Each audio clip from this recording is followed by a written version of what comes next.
50% જીવનના problem mobile કરે છે. સુધરવાની જરૂર છે સાહેબ, નકર આપણે મશીન બની જશું. લગ્નની અંદર આમ તમે જાઓ ને, બધા જ બાળકોના હાથમાં ફોન હોય, મમ્મી પોતે એન્જોય કરતા હોય, બધા બચ્ચાઓ ફોન લઈને બેઠા હોય.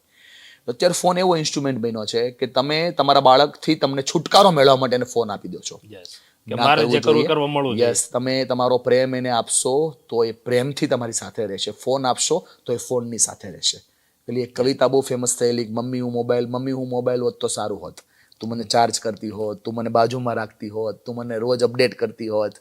તો બચ્ચાઓની ફરિયાદોને સમજવા માટે મોબાઈલ દૂર કરવો બહુ જરૂરી છે. હું એટલા માટે આટલું હોલ્ડથી આ બોલી શકું છું કે મારો 3.5 વર્ષનો દીકરો છે, તમે એને મોબાઈલ આપશો એ નહીં લે, નથી લેતો મોબાઈલ, કેમ કે એની સામે હું મોબાઈલ લેતો નથી. હું એને કહું છું કે બેટા મારા માટે તું ઇમ્પોર્ટન્સ છો, મોબાઈલ નહીં. અને એ બી મને કહે છે, હું એને ઓપ્શન આપું કે બેટા મોબાઈલ જોઈએ છે કે પપ્પા, તો એમ કે પપ્પા. કેમ કે એને ખબર પડી છે કે બાળક માટે તમે જે ઓપ્શન ક્રિએટ કરો એ ઓપ્શન ક્રિએટ થશે.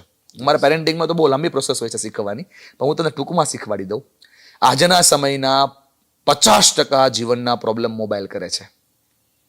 ફેમિલી કોર્ટની અંદર આ વર્ષે 4600 કરતાં વધારે ડિવોર્સના કેસ દાખલ થયા, અને એમાંથી 50% કરતાં વધારે કેસ ખાલી મોબાઈલના કારણે હતા. મોબાઈલની હિસાબે. અને એમાંય પત્નીઓને રીલ બનાવી હતી ને એટલે હતા. એ રીલ બનાવતા બનાવતા પતિઓને બનાવવા લાગી હતી.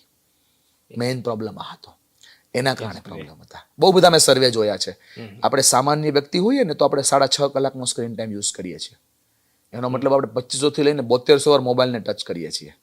હવે 2500 થી લઈને 7200 વાર જો બચ્ચાને ટચ કરીએ ને તો એનું ભાગ બની જાય, એનું જીવન બની જાય. બચ્ચાને આપણે દિવસમાં 5 વાર ટચ કરીએ છીએ, અને મોબાઈલને આપણે 2500 થી લઈને 7200 વાર ટચ કરીએ છીએ. તકલીફ છે દોસ્ત. છોકરા કરતા મોબાઈલ વધી ગયા છે. ઉઠે ને માણસ, સામાન્ય માણસ જાગે ને, ઉઠે ને, શૌચ ક્રિયા કર્યા પહેલા 6 મિનિટ મોબાઈલ જોઈ લે છે. એવરેજ વોચ ટાઈમ 6 મિનિટ ઓછામાં ઓછો જોઈ લે.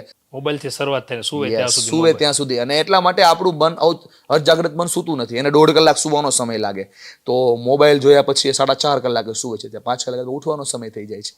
એટલે એન્ઝાયટી આવે છે, તમે જે બોલ્યા, એટલે ડિપ્રેશન આવે છે, તમે જે કીધું એ. એટલે લોકો પ્રત્યેનો અભાવ ઘટતો જાય છે, ઇમોશન ઘટતા જાય છે, માણસ મશીન બનતો જાય છે. સુધરવાની જરૂર છે સાહેબ, નકર આપણે મશીન બની જશું. વાપરવો જ જોઈએ મોબાઈલ, પીઠે વાપરવો જોઈએ, યુઝ થાય એટલો વાપરવો જોઈએ, પણ શેતાન છે, કંટ્રોલમાં ચોક્કસ રાખવો જોઈએ. કંટ્રોલની બહાર ના જવો જોઈએ.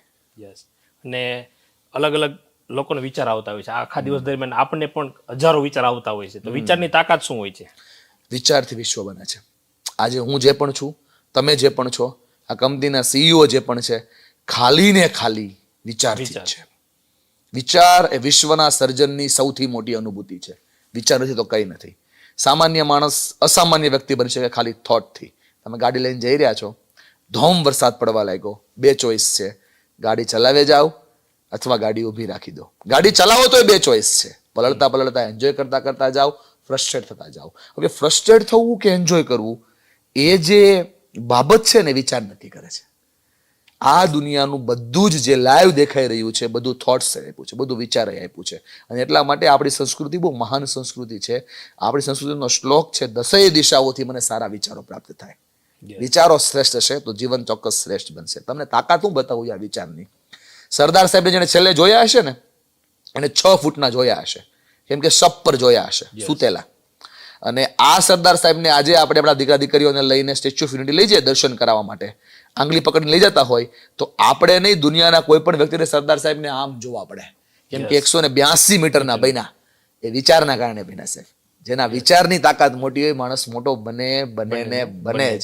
વિચારથી વિશ્વનું સર્જન થાય. આપણા પરદાદાઓ અને દાદાઓ ભલે પૈસા નહોતા, પણ નબળો વિચાર કોઈ દી ન કરતા સાહેબ. કોઈનું ચોરી લેવું, કોઈનું લઈ લેવું, આના વિચારમાં જ ન આવતું. એટલે પાવરફુલ હતા. વિચાર મજબૂત બનાવવો જોઈએ. થિંકિંગ થી જ દુનિયા બને છે. સારો વિચાર હોય તો જ તમારું સારું ઘડતર સારા બની શકે છે. વિચારથી વિશ્વનું સર્જન થાય.